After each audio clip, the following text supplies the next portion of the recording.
Hello everybody, welcome back to C&S Corvettes in beautiful sunny Sarasota, Florida. It's your Corvette buddy Lyle, here to talk to you about more interesting, exciting stuff. But today guys, we're going to talk about a horror story. We'll get into it right now. So several months ago, a customer from out of state contacted me about their C6 Grand Sport that had been at a particular repair facility, we will not name, for months.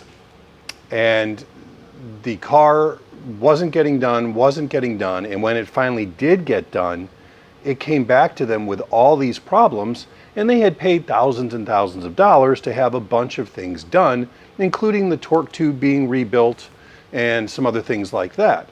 So when they finally got possession of the car back, they made an appointment with us, and then they drove that car all the way down from the state they're from to here, dropped it off with us, and we spent the better part of a month with that car. When we put that car up on the lift, now remember, the entire idea was they were coming down here just to kind of spend a weekend, and we were just going to put the car up in the air and get a look at it to see if there was anything weird going on with it.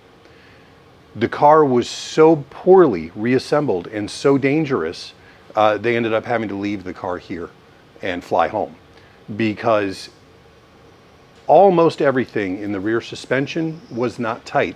And now, as we do with every job here at C&S Corvettes, we take lots and lots of digital pictures of everything we see and everything we do, fully document everything, and then the car owner gets that all on a C&S Vet Tracker thumb drive.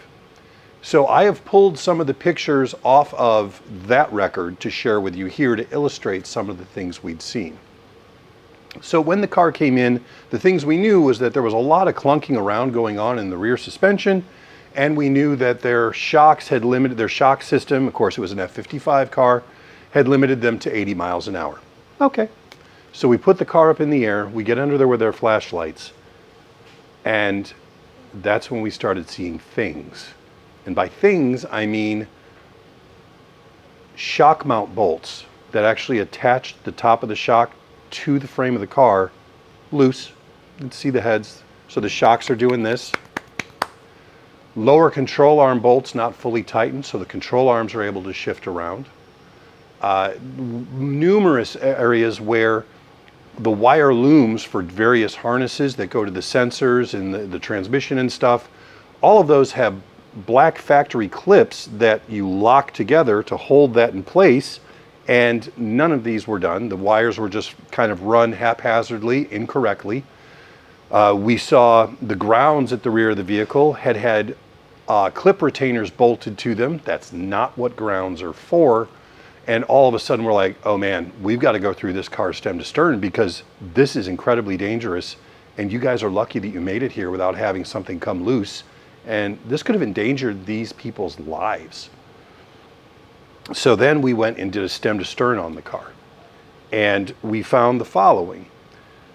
Exhaust bolts that had been incorrectly installed, so they weren't holding anything together. Like this picture where you can see the bolt is in the middle of the two things it's supposed to be holding together instead of actually holding them together.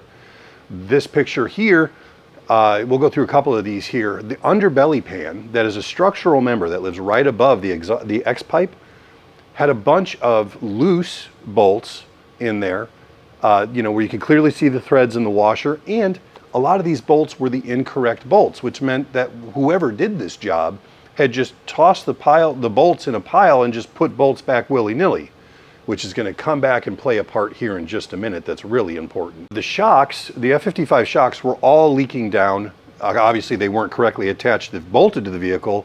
And the reason that the shocks were coming through as the system wasn't working is when they put one of the shocks up there, they crushed the plug at the top of the shop that sends the information for the F55 system, so it wasn't communicating.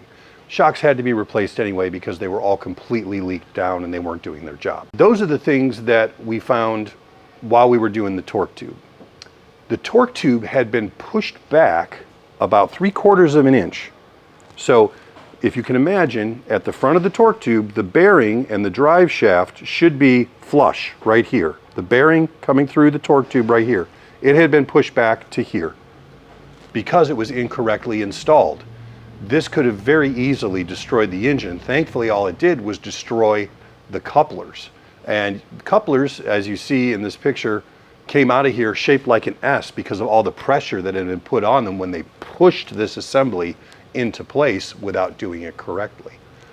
So had to do a torque tube rebuild, did the rear main engine seal, and then one of the things we had to do while we were moving stuff to get the torque tube out, we had to undo this one bolt that goes into the side of the engine oil pan, and it holds a clip that holds the transmission cooling lines that run up along the side of the engine going up to the radiator.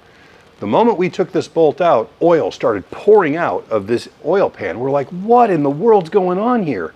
Well, remember where I mentioned about how they were just using bolts willy-nilly?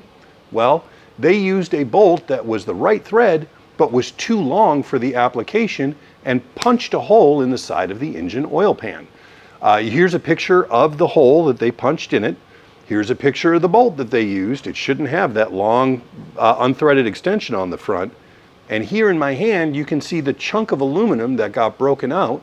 And we found that in the screen of the oil pickup.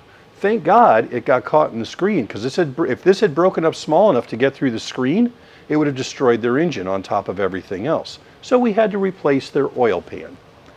These folks, God bless them, they were the easiest, most wonderful people to work with. But they were months and thousands of dollars into this repair. And now, yes, they were able to come pick up their car the other day. Car is in excellent condition now. No check engine lights. Everything works. Fresh shocks. Everything's right. And they drove it home and they were so happy because this is the first time in the history of their car they've actually been able to enjoy it, because they had purchased it, taken it to that service center, and this is where the whole thing started. So they actually had fun with it, which I'm so happy, because let's face it, guys, if we're not having fun in the Corvette hobby, something's really wrong. Now, I am sure there's going to be litigation and stuff going on between that original service center and those people. I would certainly do it if it was me. I will tell you this, while I'm not naming the service center that did all these terrible things, by the name on the front of the building, they really should know more about Corvettes than just about anybody. Just saying. So, we talk about these, like I did a video recently about how if your car is someplace for 2, 3, 4 months and you're not being communicated with and things aren't happening, get your car out of there, because this is what's going to happen. And it's just, it's heartbreaking, because now these people are out double the amount of money or more. And now at least they've got a car they can enjoy, but they're still out all that money and all that time. So please, please, please do your due diligence. Be aware of what's happening at the shop you take your car to. And, I hope you find one that works for you. If you don't know of a good Corvette center in your area, we have an entire list on our website. If you go to our website, CorvettePartsCenter.com, click on the More button on the top banner, you'll see recommended service centers that have been recommended by you, our viewers, who have had good experiences. And there's the entire list for the entire world there you can go through and maybe find someone that'll work for you. But I really hope that if you hear this message, this saves at least one Corvette owner out there from being in this exact same situation, okay? Love you guys very much. Thank you so much for all your support. Don't forget to like and subscribe, and we will see you soon.